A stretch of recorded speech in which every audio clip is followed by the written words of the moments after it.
ସେମାନେ ଜାଣିଛନ୍ତି ବାବା ସହିଗଲେ ବଡ଼ ପାଟି କରିବ ମିଛୁଟାରେ ଆଡ଼େ ସାଡ଼େ ନିଶାବ ଦାଦା କୁଆଡ଼େ ଇଏ କରିଛନ୍ତି ମୋତେ ବାପିନା କହୁଥିଲା ଗୋଡ଼ ପକେଇ କୁଆଡ଼େ ଇଏ ମାପିଦେଲେ ଆଙ୍କ ଗୋଡ଼ଟା ଯେମିତି ଚେନ୍। ଆଉ ମୁଁ ବା ଅନେଇ ଦେଲେ କହିଦେବି କାହାର କୋଉ ଆଡ଼କୁ ଜାଗା ଯିବ। ତମେ ମତେ ଚେନ୍ କ'ଣ ଦେଖଉଛ? ଚେନ୍ 82 ମସିହା ପଟା କ'ଣ ଦେଖେଇ ବାପିନା ଏତେ ପାଠଶାଠ ପଢ଼ିନି ତାକୁ ଇଏ ଚୁତିଆ ବନେଇଛନ୍ତି ବାବୁଲି ବୁଦ୍ଧିରେ ଆଉ କ'ଣ।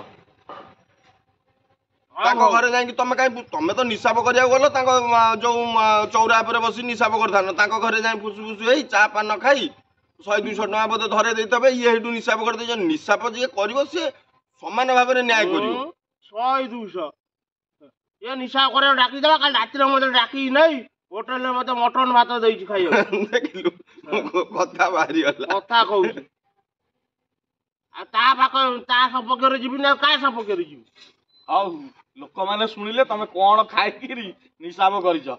ଆଉ ଯଦି ଆପଣଙ୍କ ଏରିଆରେ ଏମିତିଆ ନିଶା ପିଆ ତେବେ ଆଉ ଜାଣିତେବେ ତ ଆମେ ଆଉ କ'ଣ କହିବୁ। ମୋ ଦାଦାକୁ ତମ ସଂସାରରେ କେହି ପାରିବନି। ଆଉ ତମ ଗାଁରେ ଯଦି ନିଶା ପିସାବ ଅଛି ଦାଦାଙ୍କୁ କହିବ ଯିବେ।